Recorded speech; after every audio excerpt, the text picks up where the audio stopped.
বাবা যদি এরকম করে থাকে, বের করে দিয়েছে, বাবা ছেলে সন্তানের হক নষ্ট করেছে, বাবা আল্লাহর কাছে দায়ী হয়ে যাবে, এটা ঠিক। কিন্তু স্টিল ছেলে মেয়ে বাবা বাসাকে ভালো ব্যবহার করে যেতে হবে যতদূর পারা যায়। একেবারে ওইরকম পারবেন না বুঝতে পারছি, কিন্তু আপনি আপনার আল্লাহ তাআলার কাছে পুরস্কৃত হওয়ার জন্য বিররুল ওয়ালিদাইন একটা বড় নেক আমল, ওই নেক আমল থেকে আপনি নিজেকে তো মাহরুম করে ফেলছেন। আপনার জান্নাত পাওয়ার জন্য আপনার নিজের গরজে নিজের ঠেকায় এই কাজ করা দরকার।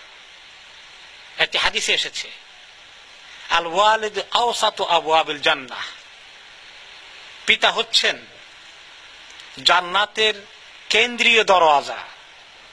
আমার ওই বইটা আছে নাকি, জান্নাতের আমল বইটা এখানে আছে কারো হাতে? এই বইয়ের মধ্যে পাওয়া যাবে। আমি উল্লেখ করেছি সেখানে যে এই হাদিসটাকে, পিতা হচ্ছেন জান্নাতের কেন্দ্রীয় দরওয়াজা। তুমি এখন সেই দরওয়াজাকে ব্যবহার করবা না দরওয়াজা ওইটাকে তুমি ইগনোর করবা তোমার খুশি? মায়ের ব্যাপারেও ওই রকম কথা এসছে, তাই না? মা এবং বাবা হচ্ছে জান্নাতের দরওয়াজা, তারা ব্যবহার করুক আপনার সঙ্গে, কিন্তু আপনি একতরফা যদ্দূর পারেন আল্লাহ আপনি তৌফিক দিয়ে ভালো ব্যবহার করে যান, কারণ আপনার জান্নাতে যাওয়া দরকার। আর যদি মনে করেন জান্নাতে না গেলেও চলবে, তাহলে এটা আপনার খুশি। আর আপনি ভালো ব্যবহার করবেন, আর বাবাদের জুলুম করলো, আপনি চিন্তা করছেন বাবা আপনাকে সব পে করবে কিয়ামতের দিন, আপনি সব পাবেন, আল্লাহ ইনসাফ করবেন, সেটা বাবাকে জবাব দেওয়া লাগবে যদি তিনি তার আপনার প্রতি জুলুম করে থাকেন। কিন্তু আপনি ঠকবেন না, আপনি লাভবান হয়ে যান। একজন সালফে সালিহিনের একজন খুব কাঁদছিলেন, তার মায়ের মৃত্যু হয়ে গেল, খুব কাঁদলেন। তো অন্যরা বুঝান যে এত কান্নাকাটি তো ভালো না, আপনি জানেন সবর করতে হয়। কারণ আসলেই ঠিক, আমরা কেউ প্রিয়জন হারিয়ে গেলে যে যত কান্নাকাটি করি, এত কান্নাকাটি করা কিন্তু কম করার মধ্যে সব বেশি, সবর করার মধ্যে সব বেশি কিনা, শুধু চোখের পানি ঝরঝর করে পড়ে যায়, যত তাও কন্ট্রোল করা যায় ভালো। তো একজন এরকম অনেক কান্নাকাটি করছেন, তা ওনাকে বোঝানো হলো, একজন বলে যে আপনি তো আলেম মানুষ, আপনি এত কান্নাকাটি করছেন আপনার মায়ের ইন্তেকালে। তিনি বলেন যে দেখো, আমি শুধু মাকে হারিয়েছি এবং এর কষ্ট শোকে কান্দি তা না, আমার জান্নাতের দরওয়াজা হারালাম। আমার মাকে যে খিদমত করে আমি জান্নাতে যেতাম, সে সুযোগ আমার মিস হয়ে গেল, আমার কাছে নেই। যাদের এখনো আছে আলহামদুলিল্লাহ, আল্লাহ তাআলা সুযোগ দিয়েছেন। আমরা অনেকে হারিয়েছি, কিন্তু হারানোর পরে দেওয়ার কি সুযোগ নাই আর মা বাবাকে?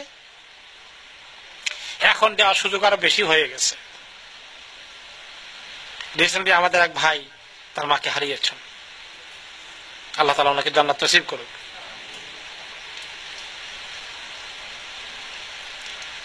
আপনি যত নেক আমল করবেন আর করে দোয়া করবেন, আল্লাহ তাআলা ওনাদেরকে শানদার বানাতে থাকবেন কবরের মধ্যে। ওনারা ইন্তজারে আছেন আমার ছেলে মেয়ে কি করছে আমাদের জন্য। আহারে একটু যদি রাব্বির হামহুমা কামা রাব্বায়ানি সগীরা বলছেন, এতে ওনাদের কত ফায়দা হচ্ছে বলা, এবং তার সাথে আপনার আমলের উন্নতি করা। খালি দোয়ার কথা হাদিসে আসে নাই, ওয়ালাদুন সালিহিন ইয়াদউ লাহু, নেক সন্তানের দোয়া। আমার আপনার নেক আমল যত বাড়বে, তত দোয়াটা আমার মা বাবার খেদমতে লেগে যাবে। কিভাবে লাগবে? মা বাবা কবরে শুয়ে আছেন, কবরে যখন মানুষ থাকে তাদেরকে সকাল সন্ধ্যায় দেখানো হয়, ওই যে তোমার ঠিকানা জান্নাতে দেখো। আর যারা জাহান্নামী হয় তাদেরকে দেখানো হয়, ওই যে তোমার ঠিকানা জাহান্নামে দেখো। তো যদি নেককার হয় মা বাবা, জান্নাতের দেখতে পাচ্ছেন কোথায় জান্নাতের ঠিকানা, তো মা বাবা দেখেন কিছুক্ষণ পরে, পরের দিন কয়েকদিন পরে জান্নাত উপরের দিকে উঠে প্রমোশন হয় জান্নাতের, মা বাবার জান্নাতের ঠিকানা আগের থেকে উপরের ক্লাসে যাচ্ছে। তখন ওই মা বাবা কবর শুয়ে বলে যে আল্লাহ আমার আমল তো শেষ, আমার এখন ঠিকানা উপরের দিকে উঠছে কেমনে জান্নাতের মধ্যে, আমার প্রমোশন কেমনে হয় জান্নাতে? আল্লাহ তাআলা বলে দেন যে তোমার নেক সন্তানগুলো তোমার জন্য নেক আমল করে করে দোয়া করে, যে ওই কারণে তোমার প্রমোশন আপ হচ্ছে। সুবহানাল্লাহ। আল্লাহ তাআলা আমাদেরকে এরকম নেক বানানোর দরকার না? আর এরকম আবার দোয়া করার সুযোগ আছে। এই হাদিসটাও আমার জান্নাতের আমল কিতাবের মধ্যে পাওয়া যাবে ইনশাআল্লাহ।